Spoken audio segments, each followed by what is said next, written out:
Hey, you ever wonder what happened to Libya after the death of Muammar Gaddafi? Well, you're about to find out. So apparently they've actually been in a state of civil war since Gaddafi has been gone. See, there's been fighting between forces loyal to Khalifa Haftar, fighting the internationally recognized government of Tripoli. Haftar was a former general of Gaddafi, and his forces have stated that the internationally recognized government is controlled by terrorist militias, and that they are fighting to expel the militants. Supporters of the Tripoli government have accused him of making a power grab with the backing of foreign countries. Now, I suppose that is certainly possible.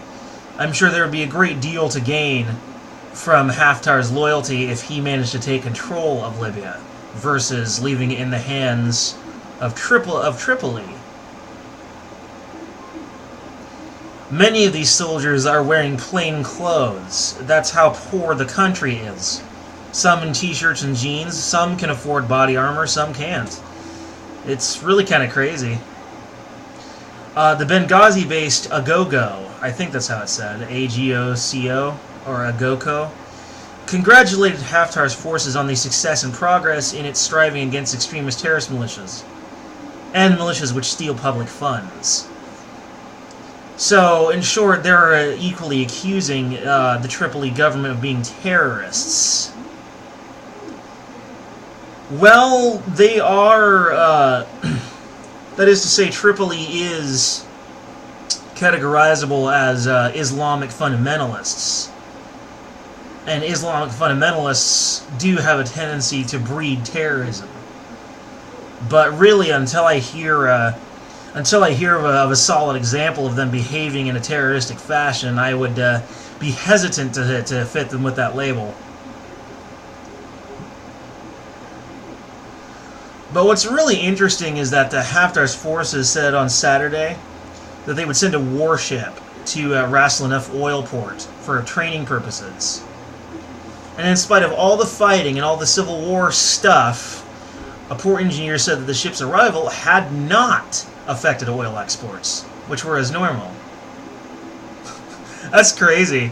The scale of the fighting must not be too big if they can still afford to export oil on a regular basis. Do I think that Tripoli government might actually be terrorists? Yeah, maybe. I certainly consider that to be possible. As I said, Islamic fundamentalism has a tendency to breed terrorists. Much like Christian fundamentalism has a tendency to breed assholes. But that's a story for another time. Really, though, I think the fighting was some in Eastern... It's sort of an East versus West situation, sort of similar to Germany in the 80s. But it is a situation... It's really just a clash of ideologies. A more traditional Gaddafi-style administration versus an Islamic administration. It's a clash of ideologies. This is based largely on a philosophical and political disagreement.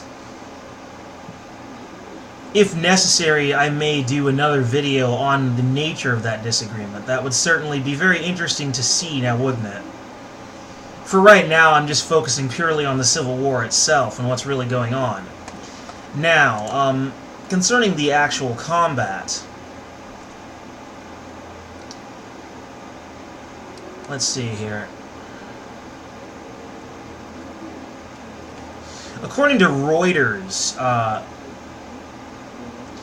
Tripoli forces had gained up to, 1,500 meters toward a defensive wall near the capital.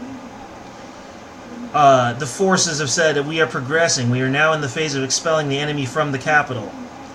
Salah Badi, a commander from the western city of Misrata, allied to Tripoli. So it may look like it's looking to me like the Tripoli forces might actually win if that's the case. If they're able to expel the Haftar forces. Personally, I don't care if either side wins. I'm just relating to you the news. They're both bad news in my book. Either way. But anyway,